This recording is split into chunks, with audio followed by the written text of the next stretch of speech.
समानता क्या है? ये तो अच्छे तरीके से बच्चों आप पिछले चैप्टर में भी समझ गए होंगे जब आप स्वतंत्रता पढ़े होंगे। समानता का मतलब होता है सभी व्यक्ति एक समान।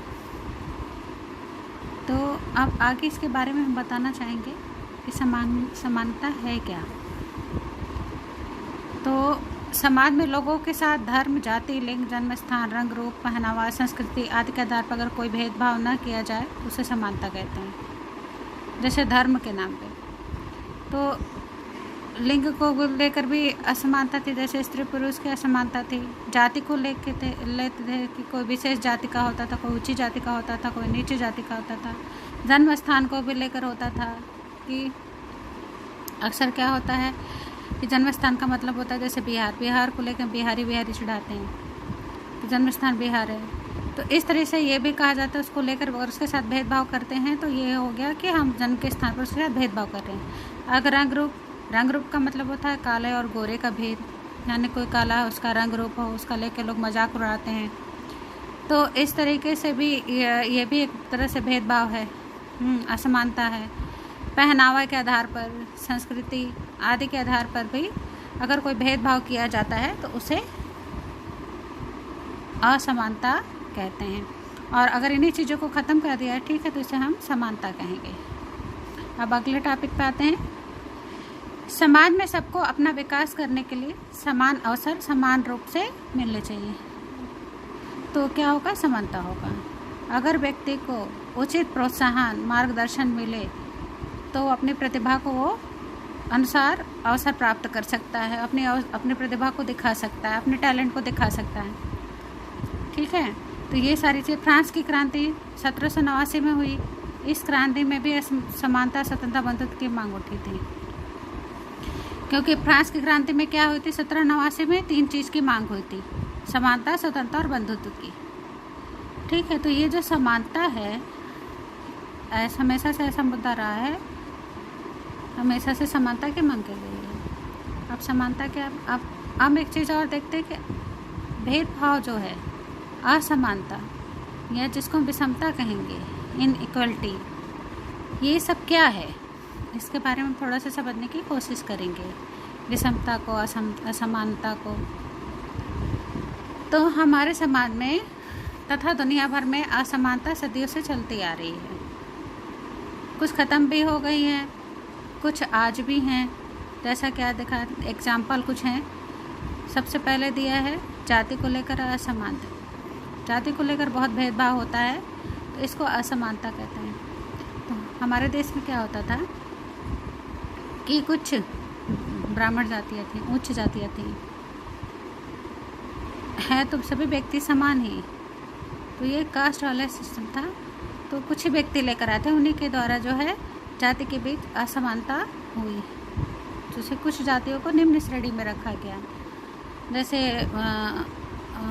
उनको अलग वर्ग दिया गया था। वो कुछ थोड़े साफ़ सफाई से संबंधित और स्वीपर, ये सब सारी चीज़ों का काम करते थे।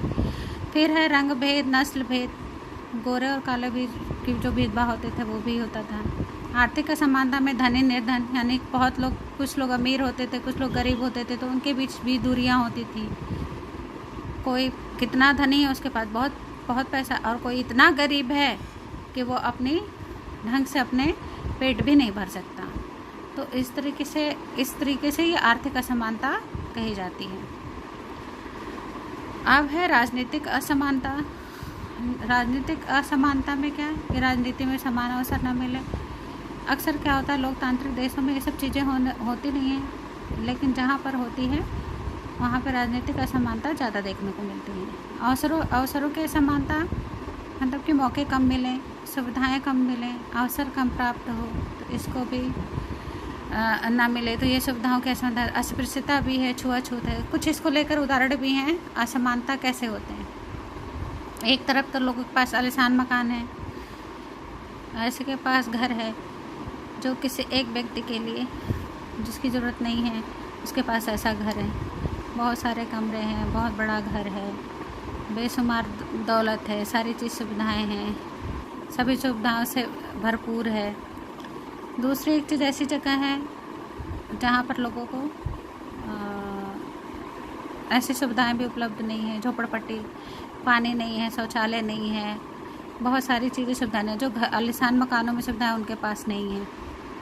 तो एक तरफ देखा जाए तो अक्सर शहरों में ऐसा होता है, बड़े शहरों में कुछ स्कूल होते हैं जो प्राइवेट स्कूल, सारी सुविधाएं वहाँ पर होती हैं, फुल्ली एसी, एयर कंडीशन होता है क्लासरूम में, ठीक है, प्रोजेक्टर के द्वारा पढ़ाया जाता है, आरडी वीडियो के द्वारा पढ़ाया जाता है। तो वहाँ पे अच्छी सुविधाएं होती हैं पढ़ाने के लिए, ले जाने के लिए जो है विकल्प होते हैं, बसें होती सुविधाएं। दूसरे भी ऐसे विद्यालय हैं जहाँ पीने का पानी नहीं है, शौचालय भी नहीं है, तो ऐसे भी बहुत सारे विद्यालय हैं। तो ये भी एक तरह से असमानता है। तो बेसिक सुविधा में दूसरी सब देखते हैं भोजन की बर्बादी, है ना। तो बहुत जगह तो भोजन की बर्बादी होती है, लोगों के पास भोजन होता है, लोग फेंक देते हैं, हाँ, बहुत सारा खाना बर्बाद करते हैं। और कहीं कहीं ऐसा होता है कि भूखमरी होती है, भूखमरी हो जाती है, खाने तक को भी नहीं नसीब होता है। अक्सर देखे होंगे शादी विवाह पार्टी में लोग थोड़ा सा खाना खाए और उठा के फेंक दिए। दूसरी तरफ जो है भूखमरी है, खाने को कुछ है ही नहीं, उनके पास कोई चीज़ ही नहीं है खाने को, ऐसी स्थिति से जूझ रहे हों।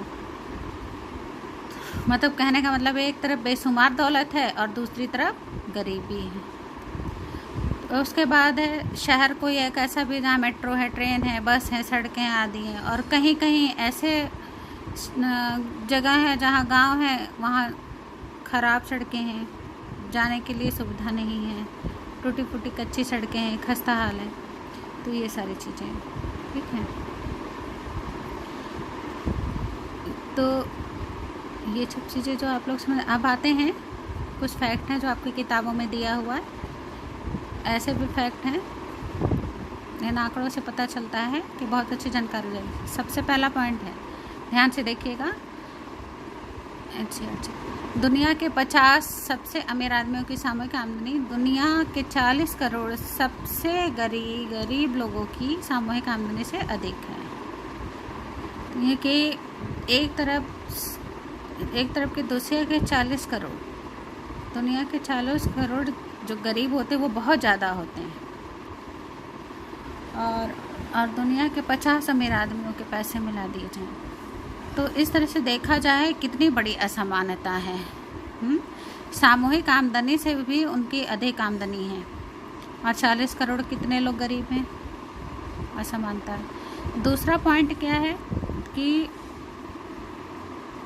दुनिया की 40% गरीब की दुनिया कुल आमदनी में हिस्सा केवल 5% है, और जबकि 10% अमीर लोग दुनिया के 54% अमीर पर नियंत्रण करते हैं। यानी जो 40% गरीब जनसंख्या है, कुल आमदनी का केवल 5% उनको प्राप्त होता है, जबकि दुनिया भर की जितनी कमाई होती है सिर्फ 5%, और 10% अमीर लोग की दुनिया की जो है कितनी आमदनी हो रही है, 54%, और नियंत्रण रखते हैं। तो ये भी एक बहुत बड़ा आंकड़ा है कि इतनी ज़्यादा असमानता है। कुछ लोगों के पास कुछ भी नहीं है और कुछ लोगों के पास सब कुछ है। फिर तीसरा है, पहली दुनिया खासकर उत्तरी अमेरिका और पश्चिमी यूरोप के आंकड़े औद्योगिक देशों में दुनिया की आबादी का 25% हिस्सा रहता है, लेकिन दुनिया के 86% उद्योग इन्हीं उद्योगों में से हैं, इन्हीं देशों में से हैं, सॉरी। और दुनिया के 86% जो है ऊर्जा इन्हीं देशों से इस्तेमाल की जाती है। तो ये भी एक बहुत बड़ा आंकड़ा है। 80% लोग जो है ऊर्जा का इस्तेमाल होता है वो यही देश करते हैं, जो एनर्जी होती है केवल, और अमेरिका और यूरोप के देश ही करते हैं।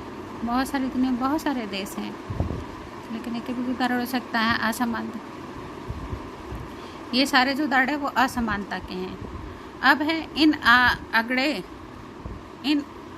अगड़े औद्योगिक देशों के निवासी भारत या चीन जैसे विकासशील देशों के निवासी की तुलना में कम से कम 3 गुना अधिक पानी, 10 गुना ऊर्जा, 13 गुना लोहा और इस्पात तथा 14 गुना कागज का उपयोग करता है। यानी कि हमारे भारत या चीन जैसे विकासशील देशों की तो ये हमसे 3 गुना ज़्यादा पानी इस्तेमाल करना है। हमसे ये 10 गुना ऊर्जा इस्तेमाल करते हैं, हमसे 13 गुना लोहा इस्तेमाल करते हैं, इस्पात इस्तेमाल करना, और कागज़ का इस्तेमाल 14 गुना ज़्यादा करते हो। सोच सकते हो और हमारा उनका क्या तालमेल है। हम तो बिल्कुल निचले स्तर पे हैं उनसे, वो हमसे ज़्यादा उछले स्तर पे। ये होगी असमानता। अब 5वां फैक्ट क्या है? गर्भावस्था से जुड़े कारणों से मरने का खतरा नाइजीरिया के लिए 18 में से 1 मामले में है। यानी गर्भावस्था जो प्रेगनेंसी होती है, जो उनसे जुड़े जो खतरे होते हैं, उनसे जो मौत होती है गर्भावस्था के चलते, तो नाइजीरिया में 18 में से 1 मामले, जबकि कनाडा के लिए यही खतरा 8,700 में से 1 मामले। यानी कितना अंतर है, कितनी असमानता है देखो। मतलब शायद ही कहीं ऐसा मामला होता कनाडा में कि जहाँ गर्भावस्था के कारणों से मरे हों, बहुत कम ही मामले। तो बहुत ज़्यादा डिफरेंस है, बहुत ज़्यादा अंतर है, ये भी असमानता है। 6ठा पॉइंट में क्या है? ज़मीन के अंदर से निकलने वाले ईंधन, कोयला, पेट्रोलियम और गैस के जलने से दुनिया भर में जो कार्बन डाइऑक्साइड निकलती है, उससे पहले की दुनिया के औद्योगिक देशों का हिस्सा 2/3। अब आप ये सोच पाओगे कि पहली दुनिया दूसरी दुनिया क्या होती है? आपको तो पता ही है पहली दुनिया दूसरी दुनिया। तो हाँ, पहली दुनिया अमेरिका वाले को कहा जाता था और दूसरी दुनिया थी सोवियत संघ। तो सोवियत संघ से जुड़े हुए जो देश होते थे वो थे। ये आगे तुम लोग 12th क्लास में पढ़ोगे, ठीक है? जब ध्रुवीयता का अंत आएगा और सारी चीज़ें आएंगी तो इनके बारे में पढ़ोगे। फिर है अम्लीय वर्षा, एसिड रेन के लिए जिम्मेदार सल्फर नाइट्रोजन ऑक्साइड का भी 3/4 इन्हीं देशों के द्वारा उत्सर्जित होता है। ज़्यादा प्रदूषण फैलाने वाले बहुत सारे उद्योगों को विकसित देशों से हटाकर विकासशील देशों में लाया जा रहा था। तो ये एक पॉइंट है, ये भी एक जो कारण था असमानता लाने के लिए। तो ये बहुत सारे जो है कि दुनिया भर में कितनी असमानता है, ये सारे आंकड़ों के साथ जो है, तो इन्हीं को ख़त्म करके समानता लाने की बात की गई थी। अब इससे और अच्छे से समझोगे, ये भी बुक में आप लोग के दिया हुआ है, यहाँ पे देखिए, इसको ध्यान से देखिए और पढ़ो और समझो। लेकिन हंसी भी आएगी जब पढ़ोगे तो, लेकिन एक सच्चाई भी है। तो ऐसी असमानता पहले के समय में रही है, ऐसे असमानता होती थी, रहती थी पहले कभी। अब तो खैर कम हो गया। अश्वेत लोग की बैठने की जगह पिछवाड़े में थी, यानी वो पीछे के अश्वेत लोग, जो काले लोग होते थे, वो पीछे बैठते थे, उनकी रो जो है तो पीछे होती थी, वो लोगों से टच में नहीं होते थे। अब है पानी पीने का पानी को आता था, श्वेत के लिए अलग दिशा में होती थी, अश्वेत लोग के लिए अलग दिशा में होती थी।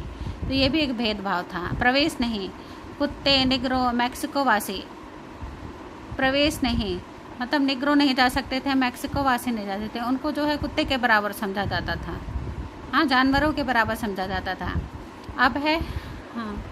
अब है विश्राम गृह, केवल श्वेत लोगों के लिए। जो विश्राम गृह होता था, जो आराम कक्ष होते थे, वो सिर्फ श्वेत लोगों के लिए।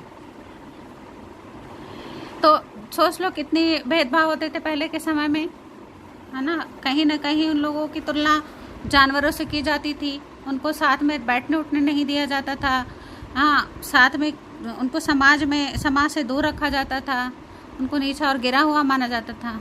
तो इस तरीके से इन लोगों के साथ कितने भेदभाव होते थे। जैसे मैंने बताया कि इन लोगों को पीछे बैठने की व्यवस्था होती थी, पानी पीने की अलग व्यवस्था थी, उनको प्रवेश नहीं था, उनको विश्राम गृह में केवल श्वेत लोग। अब आगे देखते हैं असमानता, कुछ और चीज़ के बारे में भी जानते हैं। प्राकृतिक और सामाजिक असमानता, यहाँ पर बात आती है असमानताएं होती वो कितने प्रकार की होती हैं, या हम किस प्रकार से असमानता को हम डिवाइड कर सकते हैं या बांट सकते हैं। तो कुछ चीज़ें दी हुई हैं, इसको हम 2 हिस्सों में बांट सकते हैं। एक हिस्सा होता है प्राकृतिक और दूसरा होता है सामाजिक असमानता का। तो हम 2 हिस्सों में हम बांट सकते हैं। प्राकृतिक जो असमानताएं होती हैं वो लोगों में नेचुरल होती है, जन्मजात होती है, जन्मगत होती है, उनके में बदलाव नहीं किया जा सकता, ठीक है। जैसे कि जो सामाजिक असमानताएं होती हैं उसमें परिवर्तन किया जा सकता है, जैसे लोगों द्वारा ही बनाई गई है, रीति रिवाज हैं और सारी चीज़ें हैं, तो इनको हम बदल सकते हैं, लेकिन जो प्राकृतिक यानी जो जन्म से हमारे अंदर है उसको हम बदल नहीं सकते हैं। तो ये जन्मगत जो होती है उसमें कोई बदलाव नहीं होता है, और जो सामाजिक असमानता होती है उसमें हम बदलाव कर सकते हैं। ठीक है,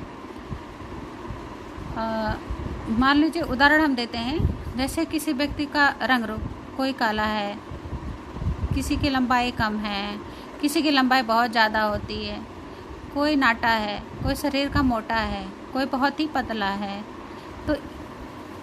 तो ये सारी चीज़ें क्या हो गई, ये प्राकृतिक नेचुरल है, उसकी शारीरिक बनावट ऐसी है, वो जन्म से ही ऐसा है। ठीक है, उसमें कोई हम बदलाव नहीं कर सकते। अब मान लो कोई काले रंग का व्यक्ति है, वो अपने आप को गोरा नहीं कर सकता, उसको हम, और छोटे व्यक्ति को क्या हम उसको लंबा कर सकते हैं।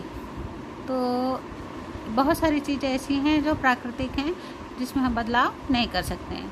कोई बुद्धिमान हो, कोई मंद बुद्धि हो, तो उसमें हम बदलाव नहीं कर सकते। ठीक है, जो शारीरिक क्षमता होती है किसी में बहुत ज़्यादा होती है और किसी में बहुत कम होता है, बहुत कमज़ोर होता है। विचार करने की, सोचने की, कार्य करने की जो क्षमता होती है बहुत तेज होती है, ये भी लोगों की अलग अलग हो सकती है, उसमें भी कोई बदलाव नहीं किया जा सकता। और इसमें कुछ छोटे से उदाहरण भी, यहाँ पे हम लोगों ने एक बात और पढ़ी थी, रंग रूप, ऊंचाई, शरीर का मोटा पतला, नाटा होना इत्यादि प्राकृतिक असमानता। और यदि आज हम इस तरह से देखें, आज चिकित्सा का क्षेत्र सबसे ज़्यादा, इसके इलाज भी हैं। आजकल तो बहुत सारी चीज़ें उपलब्ध हो चुकी हैं। कोई ज़्यादा सुंदर नहीं है तो अपने चेहरे पर प्लास्टिक सर्जरी करा सकता है और भी शल्य चिकित्सा कराकर अपने रूप रंग को निखार सकता है। आजकल ये पॉसिबल है। किसी की हाइट भी कम है, मोटा हो गया है, तो वो भी पतला हो सकता है। ये चिकित्सा के द्वारा पॉसिबल है। जो ये सब बहुत ज़्यादा आसान तो है नहीं। जिनके पास सुविधाएं तभी हो सकती, वो आम व्यक्ति के लिए नहीं हो सकती, क्योंकि इसमें बहुत ज़्यादा पैसे लगते हैं। तो इसलिए जिनके पास पैसा होता है वो ये सुविधाएं उठा सकते हैं। ठीक है, तो हम कह सकते हैं कि जो कुछ चीज़ें जो होती हैं जो पॉसिबल हो पाई हैं, लेकिन कुछ चीज़ें पॉसिबल नहीं हैं। ये सारी चीज़ें नेचुरल हैं। अब हम आते हैं, अब उम्मीद करते हैं कि प्राकृतिक असमानता अच्छे से, अब सामाजिक असमानता के बारे में। सामाजिक असमानता कौन सी? यह वो असमानता है बच्चों जो नेचुरल से नहीं, बल्कि प्रकृति से नहीं, बल्कि ये समाज में रहकर हमने खुद बनाई है। अब उदाहरण देते हैं, क्या जाति प्रथा जन्म से होती है? छुआछूत की भावना क्या जन्म से होती है? नहीं, क्योंकि ये एक सामाजिक असमानता है, ये हमने खुद बनाई है, ये हमारे द्वारा बनाई गई है। जाति प्रथा, छुआछूत की भावना, ये हमारे समाज के नियम बनाए गए, हमारे समाज के द्वारा बनाए गए। क्या जाति प्रथा को ख़त्म नहीं कर सकते? छुआछूत की भावना को ख़त्म नहीं कर सकते? बिल्कुल ख़त्म कर सकते हैं। ये जो चीज़ें बहुत लोगों के दिमाग में होती है कि ना, कि ये निचले कास्ट का नहीं छूना, उनके हाथ का पानी नहीं पीना, उनके घर नहीं जाना है, तो ऐसा जो है इस चीज़ को ख़त्म किया जा सकता है। इन नियमों को, इन छुआछूतों को ख़त्म किया जा सकता है, इसको परिवर्तन किया जा सकता है। तो इसे कहते हैं सामाजिक असमानता, यानी ये अपने द्वारा बनाया गया है। इसमें हम परिवर्तन कर सकते हैं, इसको हम बदल सकते हैं। तो जैसे नस्ल भेद है, रंग भेद है, गोरा काले का समान है ना, नस्ल का है और रंग का है, तो ये भी एक सामाजिक समानता है। कुछ वैदिक कार्य करने वालों को शारीरिक कार्य करने वालों से अधिक महत्व देते हैं, यह भी सामाजिक असमानता है। बौद्धिक कार्य करने वालों को शारीरिक कार्य करने वालों से, भाई कुछ लोग बौद्धिक कार्य बहुत माइंड के बहुत तेज होते हैं, बहुत अच्छा काम करते हैं, क्रिएशन उनकी अच्छी होती है, उनको शारीरिक काम करने वालों से ज़्यादा महत्व देते हैं। तो ये भी एक तरह की असमानता है। और जैसे मजदूरी करना, रिक्शा चलाना और भी सारी चीज़ें हैं, लेबर क्लास के कोई काम हो गए, तो अक्सर ऐसा होता है कि बौद्धिक कार्य जो करता है उनको अधिक पैसा मिलते हैं और जो शारीरिक कार्य करने वाले होते हैं उनको कम पैसे मिलते हैं। ठीक है, तो इस तरीके से भी एक सामाजिक असमानता, चाहे तो इसको भी दूर किया जा सकता है, इसमें भी परिवर्तन किया जा सकता है। ठीक है, तो ये जो भेदभाव बना आ रहा है इसको बदला जा सकता है।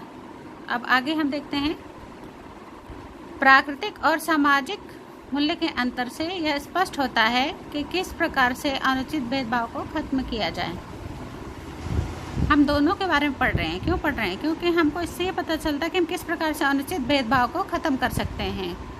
तो अनुचित भेदभाव को ख़त्म करना है तो इसमें हमको रुचि होना है कि किस प्रकार से हम इस भेदभाव को ख़त्म कर सकते हैं। ठीक है, तो जब तक हमें पता नहीं होगा तो हम भेदभाव को ख़त्म नहीं कर सकते। तो ये कुछ प्राकृतिक और असामाजिक भेदभाव थे, असमानता थे। अब समानता के 3 आयाम हैं: राजनीतिक असमानता, सामाजिक असमानता और आर्थिक असमानता। और इनमें कोई ना कोई वही बात आएंगी जो तुम लोगों ने आगे पढ़ा है। आप ये आगे जो इसके बारे में पढ़ेंगे पार्ट 2 में पढ़ेंगे। आज की जो पार्ट 1 में छोटी छोटी चीज़ें थी, छोटी छोटी बातें थी, इसलिए बहुत सारी चीज़ें डिस्कस कर नहीं पाए हैं। तो पार्ट 2 में हम इसके विषय में बेसिक चीज़ें आपको हम बताएंगे।